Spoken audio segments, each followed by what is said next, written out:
Now I turn back to the verse last quoted by me. وَإِن مِّنْ أَهْلِ الْكِتَابِ إِلَّا لَيُؤْمِنَنَّ بِهِ قَبْلَ مَوْتِهِ وَيَوْمَ الْقِيَامَةِ يَكُونُ عَلَيْهِمْ شَهِيدًا.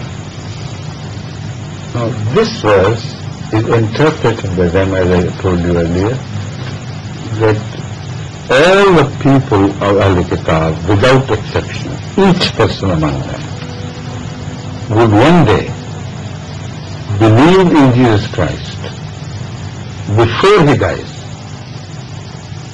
They say this is the clear meaning, it cannot be interpreted otherwise, which means that Jesus will not die until this happens. And when he returns, then they will all believe in him. And no Ahl-Kitab will be left who will reject Jesus Christ. Only and then only will he die later on. وَيَوْمَ الْقِيَامَةِ يَكُونُ عَلَيْهِمْ شَهِيدًا. Why will he not be shaheed upon them in this world? They have believed in him in this world, according to them. Each one has rejected his old belief and accepted Jesus as the true prophet of God. And yet, the Holy Quran says he will bear witness to them in Yawm al-Qiyamah, not in this world. But that is not all. The problem is that if you believe that all of them got converted to whom? To Jesus Christ, Christianity. Then what about this verse of the Holy Quran, which says, وَإِذْ قَالَ اللَّهُ يَا عِيسَى إِنِّي مُتَوَفِّيكَ وَرَافِعُكَ إِلَيَّ وَمُطَهِّرُكَ مِنَ الَّذِينَ كَفَرُوا وَجَاعِلُ الَّذِينَ اتَّبَعُوكَ فَوْقَ الَّذِينَ كَفَرُوا إِلَى يَوْمِ الْقِيَامَةِ. If all of them were to believe in Jesus Christ before his death, which would actually be before the Qiyamah, then who are the people left over? Those among the Ahl-Kitab who do not believe in you will be always under to those who believe in you. So if all have believed in him, who are these people who till the day of judgment will continue to reject him? Every verse of the Holy Quran goes overboard. And we don't see this. While it is impossible, it's a scenario which is unthinkable. But now I come to the last point. They say despite this verse, nobody can claim that the majority of Ahl-Kitab, all of them in fact, have become Christians. Yet, if he dies, doesn't make any difference. Doesn't make any difference to the Mullah, but to the Quran it does. Yes. Why don't you see it? According to them, if this is true, then this verse means that Allah Ta'ala told a lie. Na'udhu. He said, before Jesus' death, all the Ahl-Kitab would have become Christians, and they say if we let him die, if maybe he is dead, despite the fact that this prophecy has not come true.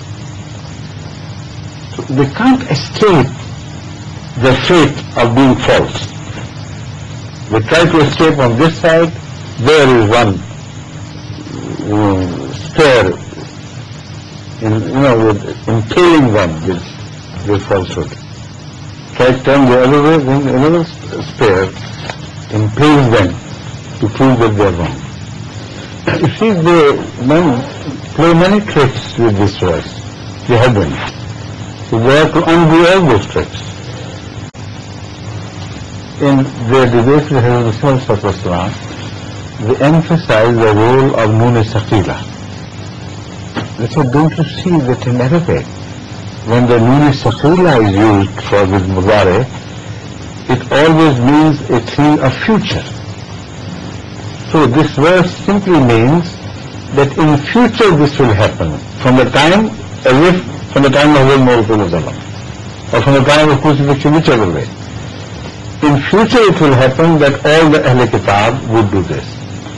Now, they are being criminal, in fact, plain criminal, in doing injustice to the usage of Arabic. Because Nuna Sakhila is only applicable to their act of belief. It does not cover the generations of the future. The generation which is spoken of is the present. Their act of belief is what is covered by Nuna Sakhila as to happen in future. Min Ahli Kitabe is not thrown to the future because of Nuna Sakhila which will come later on. Nuna Sakhila only applies and remains confined to the prophecy that they will believe. That's all. But it does not say that these people are not yet born. It does not say that Ahl Kitab who are present were exempt from this. So the first meaning of this verse should be that Ahl Kitab, which are present, they will believe in Jesus Christ in future. That is Nuna Sakhila. And they will have to believe, otherwise cannot happen, they must believe before his death. But the people of Ahl Kitab are there already. They should have believed in him before his death, which means they should have continued to live along with Jesus Christ. So if you apply Nuna Sakhila also to the Ahl Kitab, not only Jews, but Ahl Kitab would also live eternally. Otherwise this verse would be wrong. But I point out to another explanation, because otherwise they can ask us, if this is wrong, then what is your explanation? I can offer you something which cannot be criticized. My explanation is that when you say min Ahl Kitab, you have to admit that there is a word hazaf in between. And they consider the word ahadun as mahzuf. In ahadun min Ahl Kitab illa layu'minanna bihi. This is the Arabic style and the Quranic style. Every person who has any knowledge of Arabic style or Arabic language would understand immediately. All the great scholars of Islam have interpreted the whole Quranic verses with this principle, that sometimes a word is mahzuf, which is understood.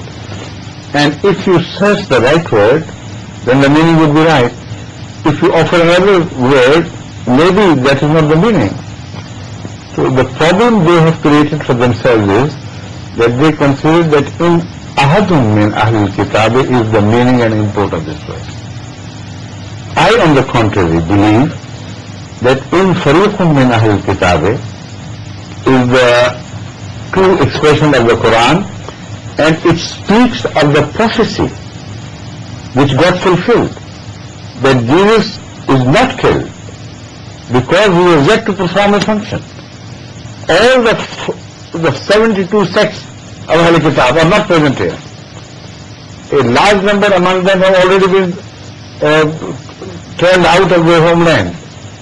And unless Jesus pursues them, and each of the sects is represented in believing in him, his mission will not be complete. The Holy Quran is not speaking of each individual, because if it does, then the whole verse will become meaningless. It speaks of the groups of Ahl Kitab, and this is supported by the Old New Testament, because Jesus told them once that he will leave them and go in search of the lost sheep of the house of Israel. Without conveying the message to all of the Ahl Kitab, his mission could not have been completed. Because the Holy Quran does not say, Rasulun ila juz'un min Ahl Kitab. It says, Rasulun ila Bani Israel. Right? All Bani Israel, in whatever dimensions, in whatever denominations they are found, they must be conveyed the message. And we know that they had got split into sects and also into groups. 12 groups, and then multiplied by 6, they became 72. So when you understand it as Tariq being the missing word, everything falls into perfect step and becomes understandable.